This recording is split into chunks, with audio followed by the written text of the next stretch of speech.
મારું નામ ભરતભાઈ રણછોડભાઈ ડેડણીયા છે। હું સુરેન્દ્રનગર જિલ્લાના ધાંગધ્રા તાલુકાના ગાજણો ગામનો વતની છું।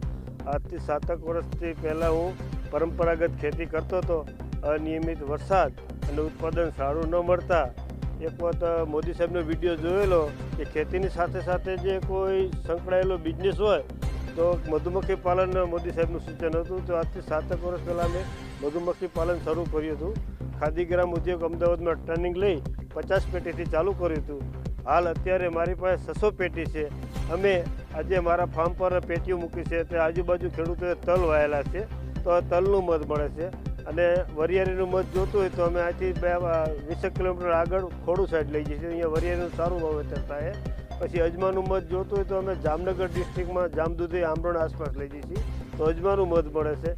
ખાસ એ વાત છે કે અમે જ્યાં પેટીઓ મૂકવાની હોય અહીંયા પહેલાં જઈને બાઇક લઈને 3 કિલોમીટરમાં સર્વે કરવી કે ખેડૂત ભાઈઓ શું વાયુ છે, મધમાખીને અસર થાય એવી કોઈ વસ્તુ નથી, પેસ્ટિસાઇડનો ઉપયોગ ન થતો હોય, ઓર્ગેનિક ખેતી કરતા હોય એવી જગ્યા પસંદ કરી અને અમારા મધમાખીના બોક્સ મૂકવી છે। મેં જે ફાર્મ પર મધ મૂક્યું હોય તો ખેડૂતને આસપાસ 1 કિલોમીટરની અંદર 20 થી 25% ઉત્પાદન વધુ આવતું, એટલે ખેડૂતો પણ કહે છે કે અમારી વાડીએ મૂકો, અમારી વાડીએ મૂકો। અને જ્યારે મેં શરૂઆત સ્ટાર્ટઅપ કરી ખાદી ગ્રામ ઉદ્યોગ દ્વારા સરકારશ્રીની યોજના પ્રમાણે મને 50 પેટી મળી હતી અને પીએમજીપીની લોન લીધી હતી 8 લાખની, એમાં 3 લાખ રૂપિયા સબસિડી SBI બેંકમાંથી મળી હતી।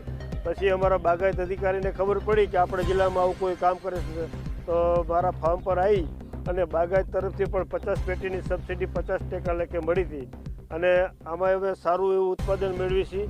હાલ મારે 5 થી 7 ટનનું ઉત્પાદન છે અને અમારો પરિવાર આમાં સારી એવી મહેનત કરીને સારું એવું કમાઈ શકે છે। સાથે સાથે અમારી પાસે એક બિહાર લોકોની ટીમ છે, એમને પણ સારું એવું અમે વેતન આપી